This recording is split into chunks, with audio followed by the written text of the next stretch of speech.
what we keep telling you, the issue of abandoning the line of the NRA, the National Resistance Army, is the one which causes all these unnecessary delays and in some cases setbacks.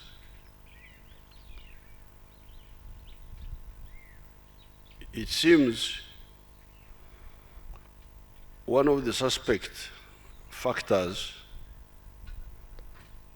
in that incident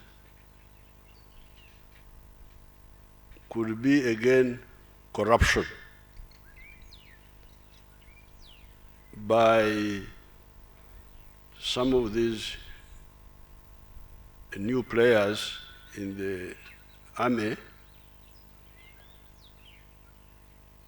who no longer, who don't have the NRA spirit of patriotism.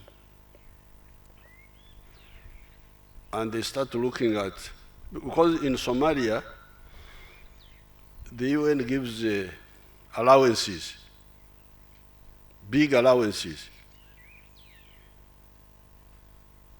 Somebody told me that somebody may get about 38 million shillings in a year when they are deployed there. Now, some of these people, they don't look at the mission, they look at the money. So, but the investigation will go on and see, but one suspect thing is that because Somalia is a very dangerous place, if you go there like that, you'll end up with a bad situation for yourself. Now, because of the money, it seems some of our people are selecting people to go to Somalia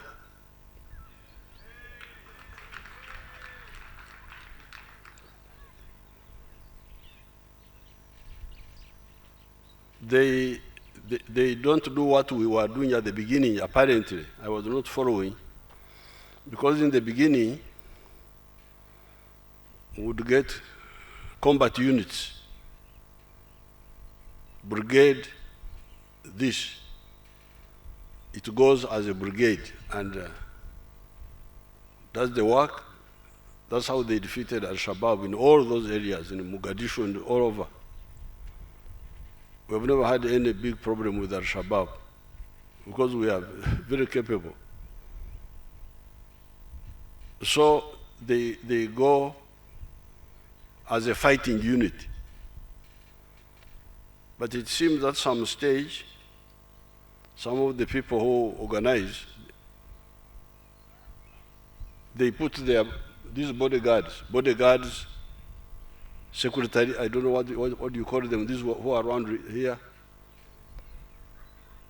personal assistant, I don't know what. They put their names there,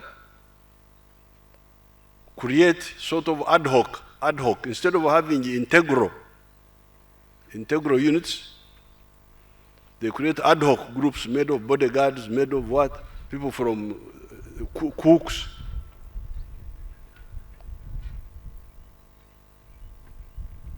They say this is now,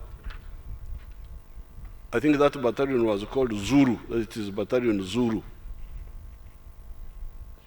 Now, these people, because Al-Shabaab was very weak, had been weakened, it has not been attacking for a long time, and they couldn't attack a defense of NRA, of UPDF.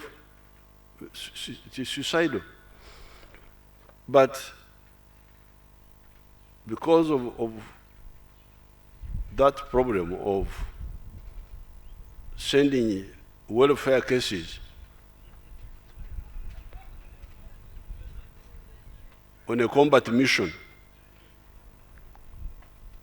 we suspect that could be one of the problems. Of course, there can also be other problems, like because the attack started at what you call in your English way 10 past 5, when it was still dark. Now, if people are not well prepared, fighting in the dark can also be another problem. They can just panic for no reason. And yet, there is a way we fight in the dark, it's a well-known way. But Al-Shabaab will pay.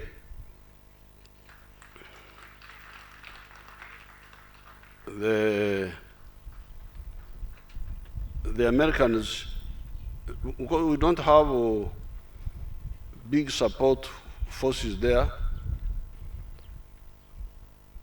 like Air Force and long-range artillery and so on. They have light equipment, which was doing well. But the Americans have some UAVs there, which should help, but I don't know what they are doing. They came for a little while and then went back.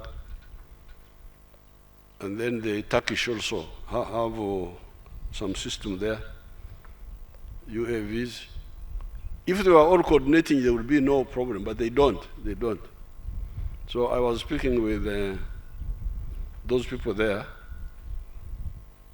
Major General Okuding, who is the force commander, and another brigadier called Brigadier Omola. And I was telling them that if the Turkish and the Americans don't want to support our ground forces, we shall support them ourselves. We shall find a way of intervening more decisively, like we did with ADF. ADF is crushed here in Congo. But this business of not listening to the NRA, because Uganda would never have come up to here if we had the mercenary attitude of selfishness, of money, of what. But of course, it's a good lesson for our people. They are going to wake up. We are sorry about the death, but it is because it's not Al-Shabaab, it is our internal weaknesses which must be addressed.